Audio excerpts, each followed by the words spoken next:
Компания «Ростелеком» в этом году реализовала для Сыктывкарского госуниверситета проект «Энергосервис». Это эффективная и современная система энергосбережения, которая помогает экономить затраты на отопление корпусов и студенческих общежитий вуза. Подробнее Анна Зубарева. Энергосервис – направление будущего. Ростелеком это прекрасно понимает, а потому является лидером в России по реализации подобных проектов. Мы просто счастливы, что нам удалось реализовать энергосервисный контракт. Дело в том, что мы давно занимаемся этим вопросом, и установка на энергосбережение, она дана нашим учредителям и правительством России в целом.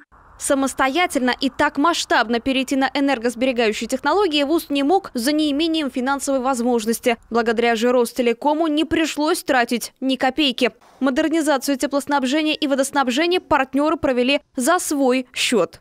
Если раньше объем воды, приходящий по прямой трубе, проходил через систему отопления и уходил обратно в тепловую сеть.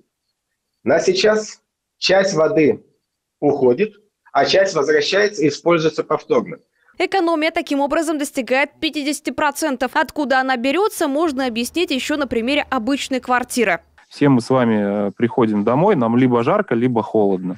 Если жарко, мы открываем форточки, если холодно, мы там ставим дополнительные обогреватели.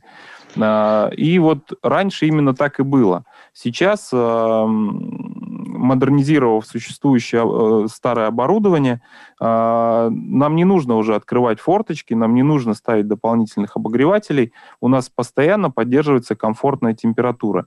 Контракт, к слову, рассчитан на 7 лет. В течение этого срока компания обязуется поддерживать гарантийное обслуживание. Далее уже полностью проверенное оборудование, срок службы которого минимум 15 лет, переходит университету. Анна Зубарева, телеканал Юрган.